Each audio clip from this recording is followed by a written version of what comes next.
Demi 30 juta won, gadis ini rela dikurung di lemari es selama 20 tahun. Dia kira hanya sehari berlalu. Jadi ketika bangun, dia ingin duduk di bus pulang. Setelah masukkan 1000 won ke kotak, dia ingin mengambil kembalian. Tanpa diduga, pihak lain memberitahunya bahwa itu tidak cukup. Gadis itu mendongak dan menemukan bahwa sekarang ongkos bus telah meningkat menjadi 1.200 won. Dia mengeluh bahwa bukan hari kemarin ongkosnya tetap 500 won. Pengemudi mengira dia gadis perdesaan. Jadi biarkan dia naik bus secara gratis. Dia membawa pulang otaknya yang penuh keraguan. Menemukan bahwa furnitur di rumah tidak ditemukan. Setelah keluar, Bibi memberitahunya. Pemilik rumah ini sudah pindah. Dia dengan cepat mengeluarkan ponselnya dan ingin menelepon ibunya. Tapi sekarang ponselnya kehabisan baterai. Dia pergi ke toko telepon untuk meminta staf mengisi baterai untuknya. Tapi jenis ponsel ini telah dihentikan. Dia bilang dia baru membelinya 2 hari yang lalu. Staf mengira dia gila, jadi mereka membawanya ke kantor polisi. Polisi mintanya mengeluarkan kartu identitasnya untuk diselidiki. Jadi dia menuangkan semuanya dari tas tuanya. Para polisi melihat itu sejenak, mereka tercengang. Sampai dia memberikan KTP-nya. Polisi langsung tercengang. Jika dia lahir pada tahun 1976. Berusia 40 tahun. Lahir tahun 76. Apa yang kamu katakan? Jangan bercanda. Setelah berdiskusi sebentar tentang usia Miran. Dengan cepat, mereka menemukan HP ibunya melalui informasi pendaftarannya. Tetapi tak ada yang menjawabnya. Tidak ada cara, dia tinggalkan pesan dengan ibunya. Kemudian lari ke sekolah tahun itu. Melihat sekeliling, lihat orang-orang gunakan ponsel, dia kagum. Selain itu, mereka pun mengenakan headset yang terhubung ke HP, dia merasa sangat ajaib. Saat ini, tiba-tiba spanduk di dinding yang bertuliskan 2019 menarik perhatiannya. Melihat itu, Mirane langsung membeku. Saat ini, ketika ibunya pulang, dia melihat pesan dari kantor polisi. Jadi dia segera menelepon kembali. Ibu, aku Miran. Di mana mereka? Aku tidak dapat menemukan siapapun. Apakah karena pindah rumah sehingga semua tidak membutuhkan aku lagi? Mendengar suara putrinya, sang ibu menangis terseduh-seduh. 20 tahun ini, meskipun polisi memastikan kematian putrinya, tapi dia tidak pernah menyerah untuk cari putrinya. Sekarang putri yang hilang tiba-tiba muncul. Sang ibu juga tidak bisa menyembunyikan perasaannya. Dia membawa ayah dan saudara laki-laki Miran ke kantor polisi. Tetapi polisi memberitahu bahwa Miran baru saja pergi dari sini ke universitas. Jadi mereka ke sekolah untuk mencarinya. Untuk mendapatkan uang 30 juta won. Dia dikurung di lemari es selama 20 tahun. Setelah bangun kembali, karena tidak ada tempat tinggal, dia berlari kembali ke sekolah lamanya. Melihat hal-hal asing itu, dia merasa sangat penasaran. Pada saat ini, di kejauhan, tiba-tiba terdengar peluit yang familiar. Dia buru-buru mengikuti suara itu. Saat ini dia melihat seorang pria yang mirip adiknya berlari ke arah ini. Gadis itu terkejut melihat ini. Mata pria itu juga memerah. Dia menangis memanggil nama adiknya, ingin naik tapi tidak hati-hati jatuh. Adik laki-laki itu dengan cepat naik untuk membantu saudara perempuannya. Kemudian dia menangis sambil memeluknya. 20 tahun yang lalu. Karena autisme, adiknya sering dibully oleh orang lain. Miran adalah kakak perempuannya. Setiap kali dia muncul tepat waktu untuk menyelamatkan saudaranya. Untuk adiknya tak lagi takut saat keluar nanti. Dia memberi adiknya peluit. Katakan padanya untuk meniup peluit saat dia dalam bahaya di masa depan. Dengan begitu dia akan muncul tepat pada waktunya untuk menyelamatkannya. Dia telah hilang selama 20 tahun. Adik laki-laki mencoba meniup berkali-kali, tapi dia masih tidak muncul.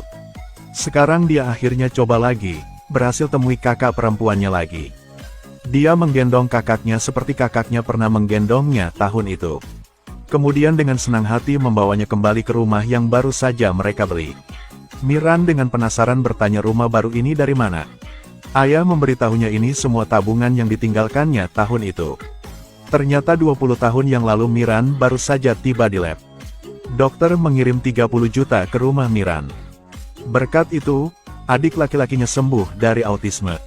Dan orang tua, karena punya modal awal, juga memulai usaha. Karena itu, kehidupan keluarga juga berubah. Ibu memberitahu Miran bahwa dia selalu meninggalkan kamar untuknya. Dan membawa Miran masuk untuk melihat-lihat. Semuanya di sini persis seperti kamarnya tahun itu. Sudut dinding menempatkan fotonya. Di dekat jendela tempat foto opanya berada. Stasiun radio juga berada di sebelah album opanya. Melihat orang tua dan adik laki-lakinya melakukan segalanya untuknya. Pikirkan kembali kehilangan selama 20 tahun dirinya. Air mata tak terkendali jatuh lagi. Keesokan harinya, dia berlari ke stasiun TV yang dulu minta dia untuk merekam acara. Ingin mendapatkan kembali keadilan yang dia hilang selama 20 tahun ini. Saat ini, asisten Dong Chan kebetulan bertemu dengan Miran di stasiun TV. Saat dia melihat penampilannya persis seperti Tano. Si asisten mengira dia datang untuk menanganinya. Jadi terancam tercengang. Tapi sekarang tiba-tiba Miran melewatinya. Langsung ke depan Dong Chan. Lalu beri dia tamparan. Apa yang kamu lakukan? Kembalikan 20 tahun masa mudaku. Kau harus bertanggung jawab atas kehilangan masa mudaku. Setelah mendengar kata Miran, dia buru-buru menariknya ke samping. Dia memberitahu Miran bahwa dia juga korban dari kejadian ini. Dia juga dibekukan selama 20 tahun sepertinya. Lalu memberitahunya semua informasi yang dia selidiki dalam beberapa hari ini. Ternyata hari kedua setelah hari dia keluar dari sana. Karena ingin mengklarifikasi faktanya, dia pergi ke lab lagi. Di lab, dia tiba-tiba bertemu dengan asisten profesor tahun itu. Asisten itu melihatnya dia biarkannya ke sebuah ruang rahasia. Profesor itu terbaring di ranjang rumah sakit. Ternyata tahun itu saat percobaan akan segera berakhir. Si profesor itu dibunuh dan jatuh dalam keadaan vegetatif. Tapi karena lab itu juga disusupi oleh para pembunuh. Jadi asisten tidak memiliki cara lain selain mengunci mereka di sana. Karena tidak tahu bagaimana membangunkan mereka. Jadi dia hanya bisa tinggal di sini dan menunggu profesor bangun. Anehnya, beberapa hari yang lalu, sang profesor tiba-tiba terbangun dengan kesadaran yang lemah. Dia menyuntik mereka berdua suntikan obat sadar. Lalu pingsan lagi. Jadi sekarang, jika ingin tahu siapa yang ingin membunuh mereka tahun itu, masih harus menunggu sang profesor bangun. Dia memberitahu Miran bahwa dia akan meminta stasiun untuk memberi kompensasi padanya. Kemudian buat janji ketemu dengan pemilik stasiun dan Miran. Pada saat itu Miran mengambil jaminan yang mereka tanda tangani dengannya tahun itu. Bantu mereka mengingat sedikit dari apa yang mereka janjikan padanya di awal. Kemudian mengeluarkan komputernya. Sesuai dengan gaji sehari 30 juta won tahun itu. Lalu ubah 20 tahun menjadi angka-angka. Setelah beberapa saat perhitungan. Pada akhirnya, harganya adalah 350 miliar won. Tambah lagi dengan tingkat inflasi saat ini. Akhirnya menentukan harga yang harus dibayar mereka adalah 700 miliar won. 700 miliar? Benar. Tolong bayar aku 700 miliar. Bahkan jika kau menjual aku dan stasiun TV, kami tetap tidak cukup untuk membayar kau, Nona Miran. Harga stasiun TV itu hanya begitu aja. Mengapa kau bilang stasiun TV kami tidak bernilai uang? Jangan biarkan Nona Miran khawatir. Diamlah. Kata Miran kepada mereka, 20 tahun masa mudanya telah terlewatkan.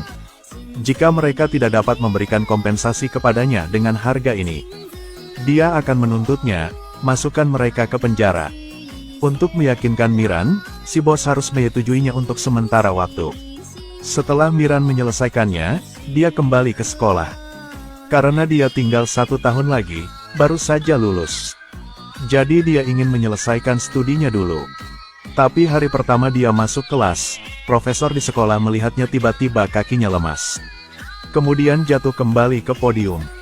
Saat ini, Miran sadar bahwa profesor itu terlihat agak familiar. Setelah penilaian selesai,